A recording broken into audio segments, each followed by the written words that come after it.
Joe, another outstanding Test match, and your team played its full part, but how disappointing to lose 10 wickets on that fairly placid last day pitch.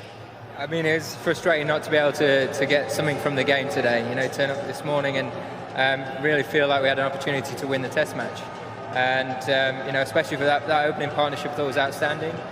Credit to India, they got the ball to reverse and they made good use of that. It was a brilliant spell of bowling from Bumrah, and that really was the turning point in the game. So credit there. I think more from my side of things, we'd look at other areas in the Test match where we may have missed opportunities. It could have been a little bit better, could have made more of an advantage of that first innings lead. And obviously in the field as well, as difficult as some of those chances where you've got to take them against world-class players. We'll perhaps touch on one or two of those areas. Just on this afternoon, you mentioned Jasprit Bumrah's spell there. Is it just occasionally from time to time in this game you have to shrug your shoulders and say the opposition were too good?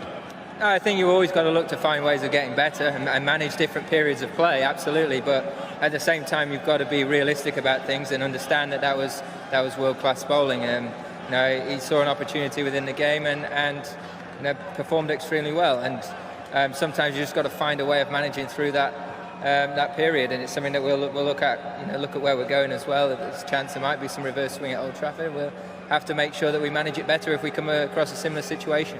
If we go back to the start of the game, you won the toss, put India in. You got a very healthy first innings lead. So do you think that absolutely vindicates the call, despite what happened on the last day? Whenever you lose the game, you can look at the toss. I think more than anything, you look at what lead we had and what we could have potentially had. I think that's the thing that we've got to be a little bit more ruthless there, in my opinion. We've got to make that a 200-run lead instead of a 100-run lead, especially the way the surface was playing. And as I say, it's about those big partnerships. We had a number of good starts and the guys get in and not manage to go on. And I think that's something that we've still got to be clinical at, not get complacent. Not get comfy, is go and make those big hundreds, go and make those big partnerships which really set a game up for you, which we did just a week ago as well. Let's not forget that.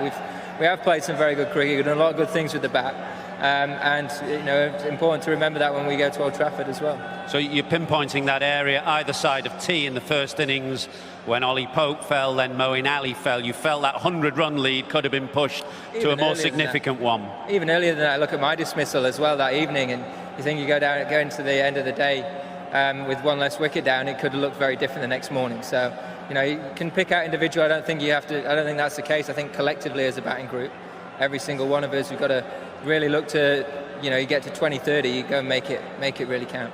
You mentioned the fielding. I think there are about 6 by my count that were put down. It's an ongoing issue for you in the slips. Yeah, I mean, there were some very difficult chances there. You know, I think a lot of other players might not have even got to that one that Burnsy went to. In fact, they covered so much ground. It was a great effort. It is a very difficult viewing ground at times here, but it's no excuse. We've got to keep looking to get better. We've got to keep looking to take those chances. And, you know, we'll certainly do that. It's not for lack of effort. It's not for lack of work in practice and how we're preparing for the game. So you just got to, you know, just keep putting yourself in those positions to go and be brave enough to take it on. It's a punishing series as far as fast bowlers are concerned. We're coming to the 5th Test now that's hard on the heels of 4.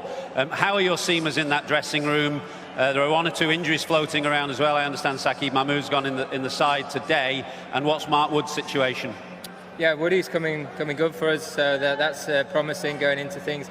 It has been frustrating somewhere in terms of the amount of injuries we've had to contend with. There's no getting away from that. That's not an excuse at all. It's just something that's been difficult to manage this last little period.